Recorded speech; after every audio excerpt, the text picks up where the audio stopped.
The story begins at the National Kendo Championship, where one player was attacking simultaneously, and the public there was amazed. He was the player Yishio, who finished all rounds within 20 seconds. That was the first time he had seen someone like him who had surpassed exceptional limits. He wondered if such a player would ever appear again, as it would be hard to find one like him in Korea, let alone the world. 3 years later, Yishio was indulged in a fight. He made half of them injured, so from the other side, one inquired if they should kill him, and was told to attack simultaneously from the front, left, and right, as then Shio wouldn't be able to hold up. While Yishio was standing while holding up his sword, 3 men rushed to attack simultaneously.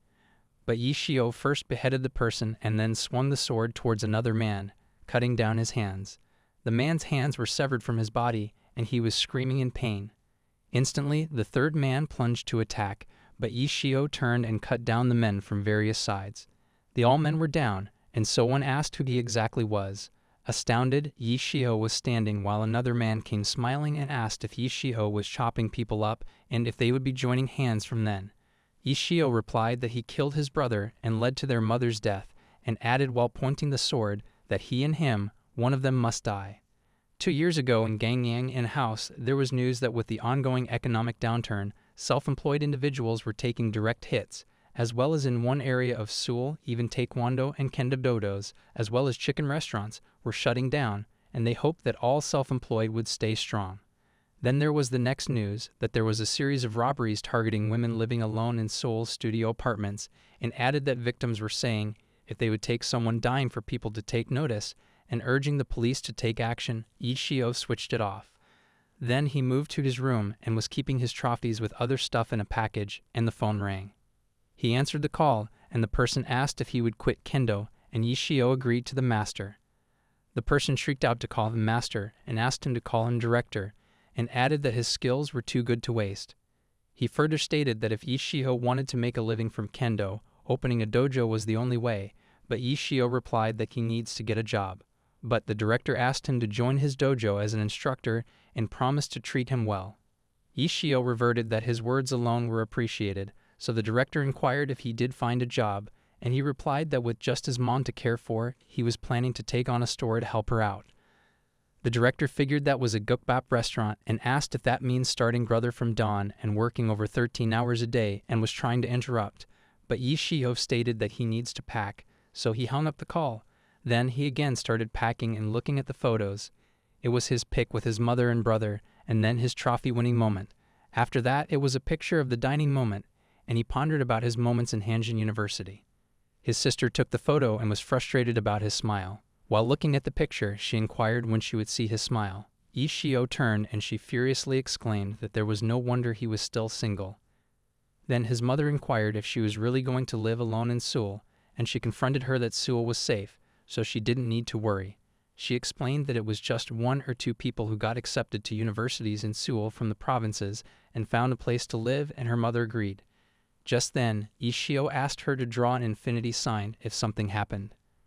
Perplexed, she asked infinitely, and the scene came back where Yishio was asking his sister if she was okay, and she inquired why he didn't run away, and he stated that he cared about her infinitely and smiled. Yishio was looking at a leaf and stated that there was an 8 lying on its side. She asked if he thinks that something is going to happen to her, and added that her family was really one of a kind. Further, she noticed Suwa and introduced Suwa to her mother and mentioned that she was also going to rent a place and live alone. They all clicked the photo together, and Yishio kept the photo in a package. Then he picked up the phone and something there fell and broke. He looked at his phone and remembered that the robberies were targeting women living alone, and found one message, stating sorry, and added she would go first.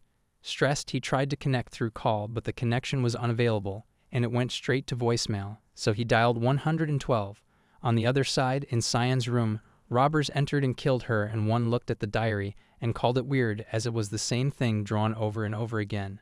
Another asked to forget that and to grab what was important, and added that she was still getting calls. He was told that they were saying they would come over since there was no contract. So the robber threw the diary, and they moved out after hanging her, and the diary was full of infinity signs. Cyan was dead, and the funeral was happening. People came and bowed to her. Suwa was also there, so Yishio asked if she wanted to have a bowl, and she denied as she was feeling awful right then. Further, Suwa inquired about his mother, and he indicated that she was lying down there as she didn't have energy. Suwa requested him to not follow her, and he agreed. She looked and asked if they could go out and talk, and he agreed. He offered her coffee while asking what she wanted to talk about, and she retorted to him if he was really not sad at all, and added that Cheyenne stated that he was like an emotionless psychopath, and it turned out to be true. Again, he remembered the moment with his sister asking why he was not running away, and he replied that he cares about her. Cheyenne cried out while exclaiming that she thought he was a psychopath, and he patted her on the head and smiled. Now he again asked what Suwa wanted to talk to him, and she shrieked that his sibling died and how he was so calm. He explained that he couldn't take a long time off because he was in mourning, and added that if she didn't have anything to say, he would take his leave. So she left. He returned and read Flash Representative Yu Sung. 3 days later, he was reading Cheyenne's note that her Flash representative was about 1,000,000 won. Further, he moved to pick her stuff and noticed a diary. He picked that diary and first noticed her photo with Suwa, and at last, he found infinity signs. Stunned, he kept looking at infinity. He reached Hanjin University, where people were wondering who he was, as it was their first time seeing him. Just then, Suwa came and inquired what he was doing there, and he asked while showing the picture. Suwa explained that they took it when they were at the club, and he denied that it was not in the club. She stated the moment of the modern bar flash, where Cheyenne peeked in Suwa's phone where she was typing her sales tests. Cheyenne exclaimed that it gives her the creeps and inquired if she really needed to type like that. In revert, Suwa asked why she was peeking, and Cheyenne exclaimed that it was the most agonizing moment for her when she sent out sales texts and Suwa asked her to take it easy as it was just copy and paste after all. They were at the changing room, where Cheyenne told us that she was looking pretty and asked her to take a picture together. Suwa replied that she was crazy as they couldn't leave any traces, and Cheyenne explained that the customer bought that for her and she had to use it at least once, and so they took a picture together. Suwa told him that she and Cheyenne were working at a bar.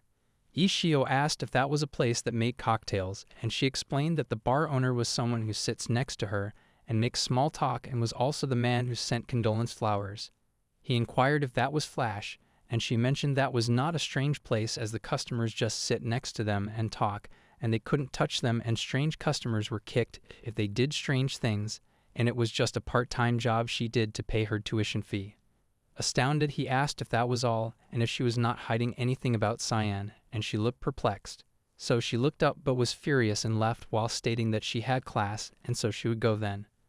Furious, Ishio clenched his fists and thought about the moment he punched the wall. The paper with many infinity signs was in his hand as well covered in blood. He contemplated that it was not suicide. Ishio reached the police station, and the officer asked if he was saying that his sister might have been murdered when he had no proof. Ishio explained that he and his sister agreed to alert each other with an infinity sign if they were in danger. The officer inquired how did he send that in a text, and Shio explained that they made that agreement back in the school, so just typing the number 8 would do. Perplexed, the officer asked if she alerted him instead of the police force, and Yishio reverted that she didn't bring herself to tell him about working at a bar, so it seemed like she wrote it in a notebook instead. Further, the officer stated that he told him that the funeral was held so she must have been cremated and an autopsy would be required to know whether it was murder or suicide, but when the initial death report came in, he ruled it as suicide and opposed an autopsy. Yishio exclaimed that his mother was against it, and the officer reverted once someone was cremated, there was no way to go back, and they couldn't start an investigation without any leads. Ishio stated that he suspected his sister's job at the bar might be related and inquired if he at least interviewed people connected to the bar, but the officer denied that couldn't work and added that though he had a solid alibi, he was usually the most suspicious one in that kind of situation. Further, the officer smirked and questioned, how could someone be so emotionless, as well as to bring them something more concrete, otherwise they couldn't start an investigation, and Yishio agreed and stood up. The officer sighed that it seemed like anyone could play detective those days and inquired where did he get off with that nonsense, but Yishio kept contemplating about Samsung Du Flash. Then Shio reached the modern bar and entered the bar. The person there asked if he did come alone and asked if he was looking for someone specifically. Shio replied that it was his first time there, so the person started to let him show him the way. The other person sitting there was on call, so he turned and while walking, Shio pondered that the basement level was about 20 steps down and 5 meters from the entrance to the counter, and at the counter was the male owner. In the center of the store, there was a hall and rooms with curtains along the wall. He wondered if there was only one entrance from outside. Shio was sitting on the couch when a woman came in, stating that he was good-looking and asked if he had been there before. Shio replied that it was his first time. The woman explained that it was a rotation-based seating bar and he could only chat, no touching allowed. He agreed. Further, he asked if she knew someone named Cyan, and the woman thought and stated that she doesn't work there anymore and added that she quit a while ago. Shio stated and pondered that when she smiled, her eyes were stiff and the corners of her mouth were forced. That means they know something. Further, she inquired what he would like to drink or snack on, and he pointed to what he would have. She agreed that they would send the others in. Then she rushed to the male owner and stated that he was looking for a roomie. The man pondered what was that and concluded that they said there wouldn't be an investigation, but it looked like he was taking matters into his own hands. He decided to deal with it in advance, as that guy was getting on his nerves. He remembered his call with Detective Lim and pondered if Detective Lim was mentioning the same guy. Then the girl asked if they should just tell him that. The man denied they were fully booked and sent him away. He added to tell the kids not to talk about Cyan and to just make them say they didn't know anything about her. The woman inquired what happened to Cyan, as she was not coming to work anymore. He agreed. He mentioned that he was probably trying to dig something up, so just act like she didn't know anything. She got back to him, and again Shio asked about Cyan. The girl replied that she had only been working there for 2 days. She wondered why the open hand ceremony looked like that and added that she was transferred from another location, so she didn't know what was going on. All the time, he kept asking about Cyan. Some stated that she didn't know, and another shrieked out that why he kept asking about Cyan and she wasn't Cyan. Shio contemplated that not a single person knew, as it looked like he had finished his drink. He was asked if he wanted another bottle, and he replied that he was leaving. The woman inquired if he was paying by card or cash for the bill. He gave his card, and the lady told him that he could check the receipt later. So the woman went and told her boss that it looked like he didn't find anything, and added that it was 1:30 in the morning. The man then pondered that it would be better to put him in a spot where he couldn't wander off. He requested Shio to come back again before he left. Shio, on the streets, was not feeling okay and noticed some men behind him. As he kept stepping, after some time he stared at them. Shio sat down at the corner of the street, and the men behind him started laughing at him. Suddenly, one man stepped towards him and Shio asked who he was. The men asked him to go over the way. They reached and one bashed him towards the wall and stated that he had lost it all at the Hold'em pub, and to give a treat. Astounded, Shio pondered that there were 3 of them and the alley was about 1.5 meters wide, so it was difficult to take on all 3 at once. One of the 3 asked why he was not talking, and Shio contemplated if that was just a simple robbery or if there was another motive. One man rushed to harm, but Shio told him that he had no money, and the man looked frustrated about a man who was walking around in Samsung-dong with no money. Another commanded him to break his legs so he couldn't walk around there again. Shio, after hearing break his legs, wondered if that was related to the inquiries he made at the bar about someone's whereabouts. Just then, one man told him that if he somehow managed to leave alive, it would cost him 10 won per hit. So Shio pulled out a paper from his neck, and the 3 were stunned. They wondered if he was going to fight with them and exclaimed that it was not a knife, but just a paper. One laughed and asked him how many fingers he could see. He glared at them and warned them to back off. Just then, another command came to stop talking and get going with it, so the other men agreed. Meanwhile, the man in the bar was sitting and looking at his phone, as well wondered if it had been settled by then and decided to go check the CCTV. So he went to the CCTV room and sat down to check. The camera was recording and everything was seen on the monitor. He was shocked that they were not done yet and was perplexed that what was taking so long as he told them to break one of his legs.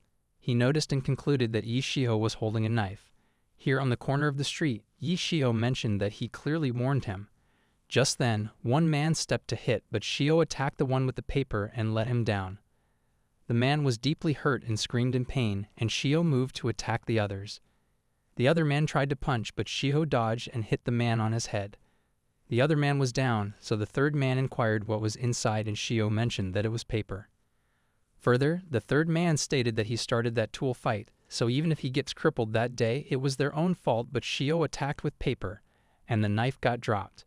Then Shio looked furious, and the man shivered. Shio attacked the third man with paper. Meanwhile, the man looking at the monitor was saved after seeing all the fight. Shiho dropped the paper and stomped on the paper and wore his cap and left. The man wondered what was with that guy after seeing the fight, and he called to find out where Shiho lived. Shiho reached home and reopened the bandage. He contemplated that Suwa knew something at that time, and his hand started bleeding. He remembered that Suwa looked outside the window and wondered if someone was following and keeping an eye on Suwa, which means that those punks couldn't be a coincidence either and should have grabbed one and taken him to the police station. He stated and concluded that clearly Suwa seemed to know something, and if it would put him in danger if he went looking for Suwa again. The next day, the bar owner was sleeping and the phone rang. He woke up and picked up the call and was told that they found out Shiho was Sion's older brother. Further, the man stated that his name was Yi Shiho. While organizing his younger sister's things, he was currently staying at the studio where she used to live, and his mother was at Ganyang, and Yi Shiho was alone in Seoul, and his mom collapsed after hearing the news about her daughter and added that he was living where Sion used to live. The plan was to do what he did quietly, organize, and go down. But he decided to stay put, and that guy was a bit unique, and was a kendo champion. He exclaimed that kendo in Korea seems to be a recreational sport without practical application, but still, he was a champion. They asked if they should buy him, but he mentioned that Detective Lim said to lay low for them and to stand by them. Then the bar owner looked at his phone for Shiho, and after finding no result, he smiled that kendo wasn't popular in that country as there were only a few short articles about it. Angered, he threw his phone on the bed and pondered that leaving him alone could be problematic, and how did he quietly resolve that? As time wore on, Shiho was shown doing a handstand, thinking about his moments with his sister, asking to go on as if it was over then. His sister inquired what if that happens again in the future, and he told her to draw an infinity symbol and send it to him so he could just write the number 82. He was holding her and the attack began. He asked her to not worry as he was there to handle everything. Back to the present, Shiho stood and someone knocked on the door. Shiho opened the door and the bar owner asked if he was a customer from the previous day. Shiho inquired what brought him there that day, and the bar owner stated that the studio that Sion was renting he got for her through the store, so he thought it was time to move out, so he talked to the landlord. He added that he mentioned someone was there. Astounded, Shiho mentioned that sorting her belongings was not finished yet, and added that in the condolence money list there was 1,000,000 won under the name Flash, and if he did make that contribution, and the owner agreed that he heard about her suicide, and added that he just felt so terrible. Shiho asked why that was, and the owner explained that she was really popular. Because of that, scout offers used to come from here and there, and added that he tried hard not to let her get snatched away, but she got scouted to a place called 10 Pro. The owner got inside and Shiho offered him coffee, and the bar owner explained that he had probably heard of it, as it was like the final boss of entertainment establishments, as there was no second round, just a place to chat, but he heard she suffered a humiliating incident there, and wondered if that could be the reason she committed suicide. Distressed, he stated that he failed to protect her, as well as apologized to him. While Shiho noticed constantly moving hands, a guess of wetting dry lips, and an unstable gaze, he concluded that was a lie. Just then, the bar owner picked out an envelope calling it his sincerity. But Shiho stood and mentioned that Sion was murdered and added that the funeral was held without a body, and an autopsy was requested. The bar owner was astonished and pondered that an autopsy would reveal everything. Shiho explained that they were supposed to get the body back the next morning, and the results would probably come out the next day too. The bar owner asked murder, and Shiho mentioned that he was going to the police station the next day with the autopsy results. He agreed and requested to know if he needs any help, as he would help with all his heart, so Shiho thanked him. Then he asked to leave and left the house. In the parking lot, he pondered if Shiho was bluffing, as he couldn't tell since his expressions have been the same, and what if it was true. He left with his car, and on call asked the guys to go bury him that night. He ordered them to kill him and to clean up thoroughly afterwards. Since he was a kendo champ, they needed to take a good number of guys. The other side man stated that they would make it look like a clean suicide. That day, the thugs state that it looked like they would have to kill both siblings with their own hands, and it needs to be when they were together. Another asked if that time 4 people need to come, and another replied that they were paying a bunch, so it doesn't matter, and to hurry up and go, as in order to get at least some hangover soup, as well to pack equipment well. They all were ready to get in. While Shiho pondered that there was 5 pyong of actual floor space, the luggage was organized, but it was still cramped, and no more than 2 enemies could enter at a time too. The back was a wall, so he only have to deal with the enemies by moving one step each to the front, left, and right. He wondered if they knew the password to that house and hid behind the curtains.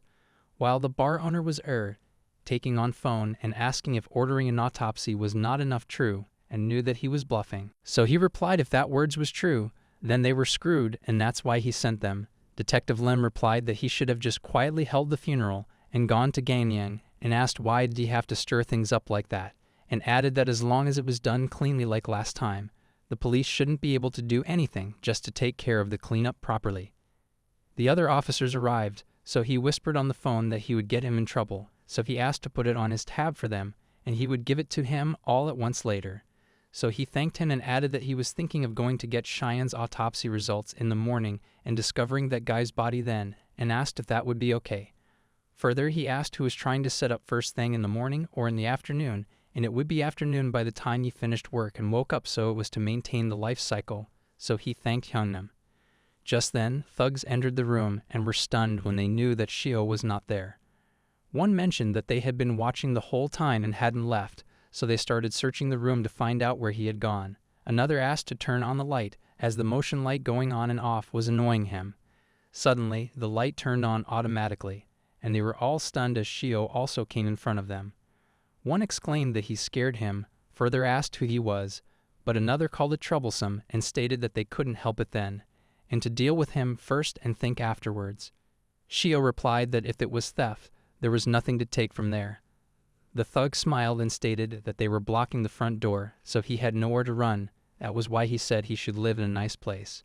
But Shio replied that he was trained in martial arts, so he didn't want to hurt people, so he would give him a chance and ask them to go back. The thugs laughed loudly and asked to die for the rest. So it was polite to play with the weak, so he would end it in one go. Then he attacked them with a stick, and the man screamed in pain. Another was stunned if that broke, and screamed if that was important right then and commanded to kill him.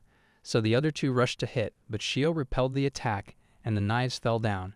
Then he attacked the man's shoulder and broke his bones, and he kept on attacking others, and after a while, all three were down. So the fourth was perplexed about what happened, but Shio pointed the knife at his throat and fainted. Shio took all four of them to the police station, and the officer remarked that he had checked their criminal records and they were clean. Shio mentioned that they said they would take his life, so the officer asked if he could prove it with a recording or something similar, and he denied. Then the police officer stated that there was no way to guarantee his claims' credibility, and the current situation was that those guys were guilty of trespassing, but Mr. Shio, utilizing excess force to defend himself, was a more serious crime. He explained that Shio wielded a weapon and beat them up recklessly. One of them was sent to the hospital with a broken collarbone. So according to the law, he was in deeper trouble and asked if he understood, and another thug exclaimed that he needed to go to the hospital too, but the officer asked him to be quiet. Stressed, Shio stated that he was genuinely defending himself against trespassers in his own home, and he merely caught and reported them to the police. The officer replied that he was telling him that was not how the law works in Korea, and he was a suspect then. After hearing the suspect, Shio clenched his fists, and the officer added that since he was wielding a weapon, it was considered aggravated assault, so it was a serious crime. Then he sent him with another officer to lock Shio in the cell. Shio followed and went inside the cell, and the officer locked the cell. After that, the officer told him that his registered address was in Gangneung, but he had been staying in Seoul, which constituted him as a vagrant, so he must not misunderstand why he was being placed in a holding cell, and he left. The other man inside the cell asked Shio why he was in there, so Shio turned to see him and looked back straight, while the man stated that he could take a rough guess seeing as that man was handling that personally. He asked about Director Yu, and Shio looked at him, so the man added that the man was in cahoots with the police under Director Yu, and it was no coincidence he was on duty that day. They had already struck a deal to cover up for him. He asked Shio to tell him about it, so that he would get him out. Shio inquired if he knew Director Yu, and the man agreed that they used to be family. Shio kept looking, and the man explained that he called a lawyer so he should be there soon, and added that if Shio's behavior satisfied him, he would get him out and asked why he was in there. Shio agreed. While outside, the officer on call asked the person what he was doing as he put him in the holding cell for then, but he couldn't keep him there for long as there was a limit to how much he could do, and the person denied and asked to not cause any trouble for a while, and he made himself clear as he couldn't cover up for him anymore, so he must not cause more trouble. Shio told the whole story to the man, and the man pondered that it didn't sound like a lie. He coughed and asked if it seemed he liked picking the wrong opponent, as there was no way an ordinary person could do that.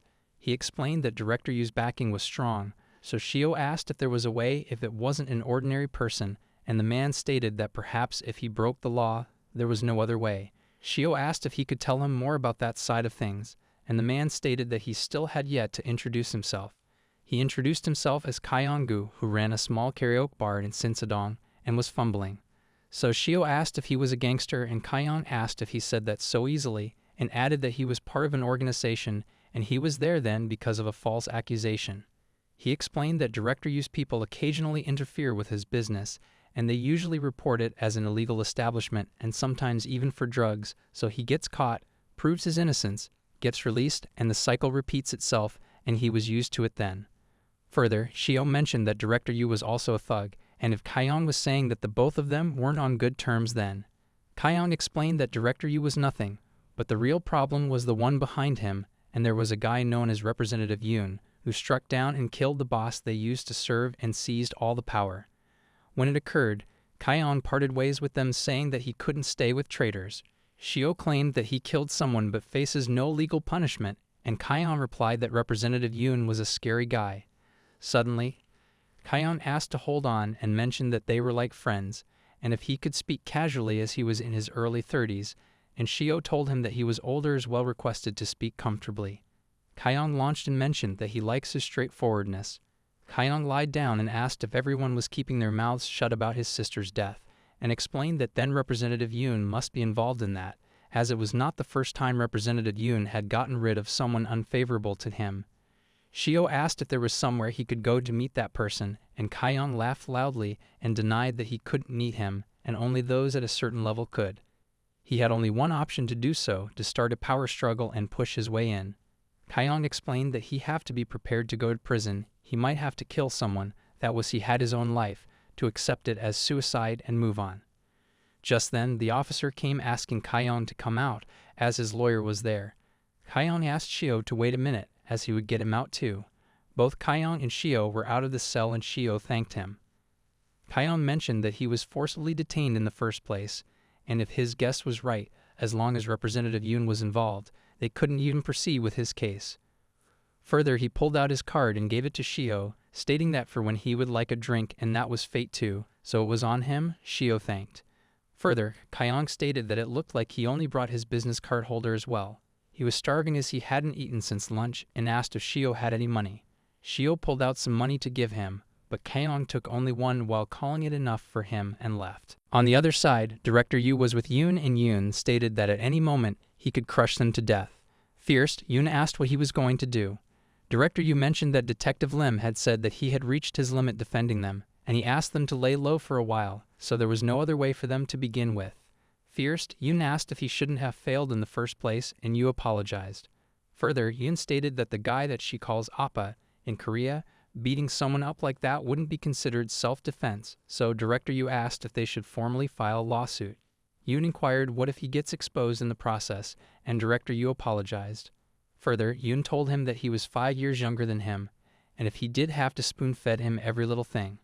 Yoon asked him to talk to L and get that handled like it never happened, and added that he would do it if he gave him 2 million won. Further, he asked if Shio's mother was alone there in Gangyang, and Director Yu agreed that she was in the hospital. Further, Yoon asked if the house was empty, so neighborhood kids might go up and smoke since it was a vacant house and could catch on fire that way. Perplexed, Director Yu asked again, and Yoon ordered him to take a photo of the moment with a sashimi knife to her throat and send it to Shio. He asked if she did not have any debt, and Yu denied that she didn't, as it was not even a room salon, just a sit-down bar, and she doesn't give to buy the uniform, and she never asks for an advance payment or anything else.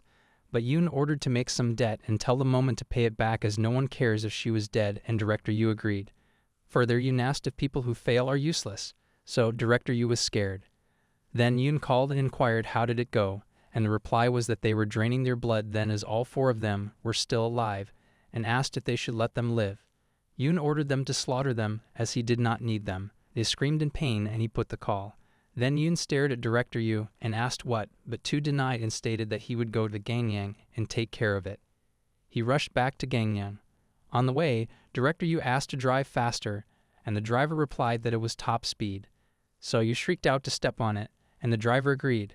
So the driver rushed the car and reached Ganyang. Shio's mother was in 10 hospitals, and the worker asked to have lunch. His mother denied, and the woman at that rate, she would starve to death, as it was so many days it had been, and inquired when would her son be coming, as there had been no word since he went to Seoul. Just then, Director Yu knocked the door, and stated that he was acquainted with his daughter, and added that he heard her mother was hospitalized there. Mother wasn't able to speak, and so the lady explained that she was too shocked to speak well right then. First, Director Yu gave them oranges and stated that he needed to discuss something with her mother briefly, and asked if they could give them a moment. The lady mentioned that she couldn't speak, and Director Yu replied that he just needed to relay a message. But Shio's mother waved and the lady left.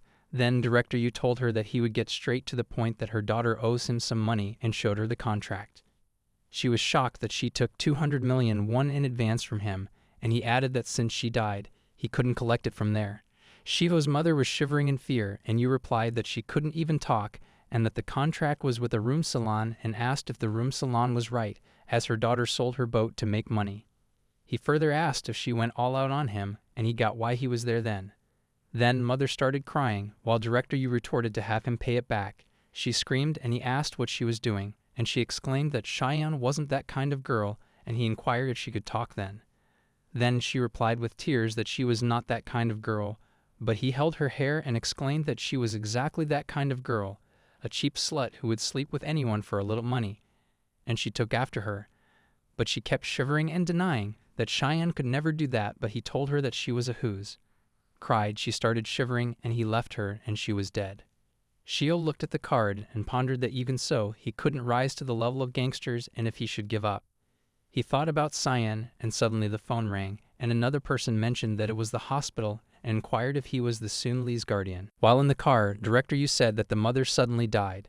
Yoon asked if he did kill her, and he denied that she only threatened her, and she was trembling alone and then died.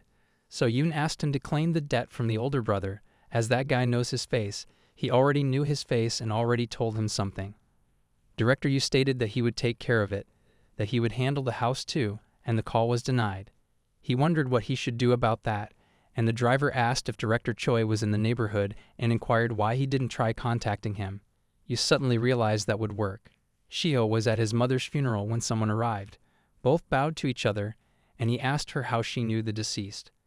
The lady explained that she was the caregiver. He requested her to eat, and they both sat down to eat. He thanked her for coming and also requested her through an agency, as that was the first time seeing her face. While shivering, the woman mentioned that someone came that day and explained that he asked her to leave for them to talk between themselves, and then he told him everything. The person who talked with his mother inside the hospital room looked neat, but the person standing outside looked like some gangster. Then she started hearing noises from the hospital room, but she left. She stated that she left for about 10 minutes, and when she returned, his mother had already died, as she hadn't eaten properly for about a week, so she had no energy, and the person who visited had already left. Suddenly, some noise happened where people were shouting at others to mourn over the death of a prostitute's mother. Shio went outside and inquired how he got there, and asked if he was the chief mourner or if the woman was his mother. One stated that if he talked about someone's mother carelessly, people would get furious, and asked why that guy's expression was not changing at all, and another replied that he was scared. They were asked to get out, but one exclaimed that he had a younger sister named Yi Cheyenne, and added that she entered a room salon in Seoul and took off with the money. And he bought the debt. That was 200 million plus 100 million interest, totaling 300 million, and they were taking all the condolence money. But Shio denied that couldn't be true. But one asked if that couldn't while hitting his cheeks, and stated that she was embarrassed because of the family. Then the man asked how he would pay the debt, and Shio mentioned that there was a house. So the man explained that he knew it and he looked into everything. But that house burned down as well and disappeared in a fire just then. Further, he inquired what was wrong with Shio and why his expression was not changing at all, and another added that they say people freeze up when they are too shocked. So the man asked why, and Shio explained that there was quite a bit of cash in the safe, and added that he would bring that and come find him, so he asked the location. The man asked if he was sure about 300 million and when he would bring it, and Shio agreed that he would bring it after the funeral. but the man asked if he couldn't assess the situation and if he should open the coffin. But Shio mentioned that before 12 midnight that day, and the man left the card there. Everyone left, and at 11:50, Shio reached the liquor and clothing wholesale, and he pulled out his kendo stick.